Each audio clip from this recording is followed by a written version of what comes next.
भारतीय जनता पार्टीचे वरिष्ठ नेते आमदार राज्याचे सांस्कृतिक कार्य मंत्री आशिष शेलारजी आमच्या सोबत आहेत।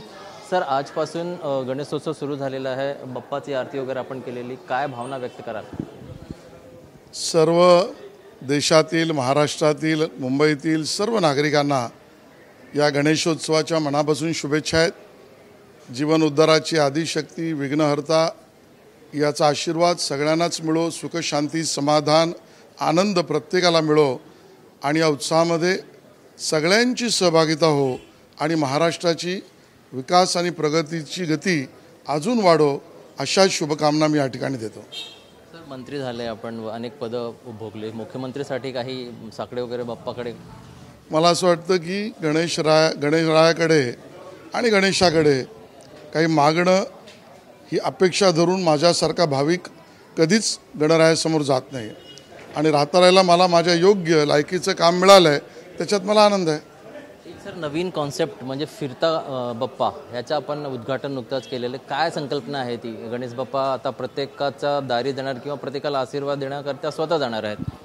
राज्य महोत्सव म्हणून गणरायाच्या दर्शनाच्या आणि उत्सवाच्या कार्यक्रमाच्या बाबतीत नवीन कल्पना लोक आता घेऊन समोर येत आहेत, कारण हा राज्य महोत्सव आहे। यामध्ये केऊरबाई आणि त्यांच्या सहकाऱ्यांनी ज्या लोकांना मंडपामध्ये मंदिरामध्ये जाणं अडचण या सगळ्या गोष्टींवर मार्ग म्हणून गणरायालाच त्या ठिकाणी एक विशेष प्रावधानात सर्व परवानग्या घेऊन त्यांनी केलं असेल ही अपेक्षा आहे। या गणरायाचं दर्शन लोकांना जागोजागी देणं ही कल्पना नव्याने मांडली आहे आणि त्यामुळे त्या कल्पनेला माझ्या शुभेच्छा आहे।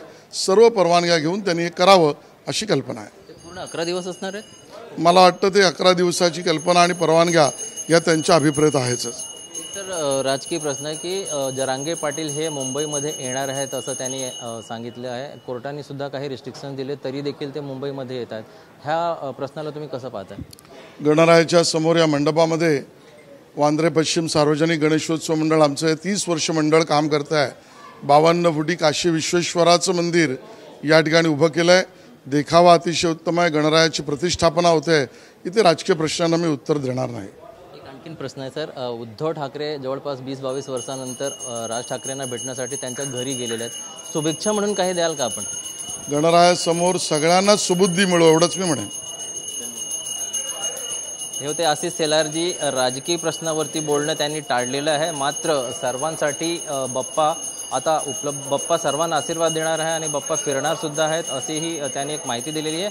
आणि त्यांच्या सार्वजनिक गणेशोत्सव मंडळमध्ये बाप्पा विराजमान झालेले आहेत, लोकांना दर्शन मिळावं म्हणून त्यांचा प्रयत्न असेल। सर्वांना बाप्पानी सोयी आणि सर्वांना सुविधा द्यावी, सर्वांना आशीर्वाद द्यावा अशी त्यांची बाप्पाच्या चरणी प्रार्थना आहे। कॅमेरा पर्सन कमलेश डोंगरेसह ब्रिजभान जयस्वार, TV9 मराठी।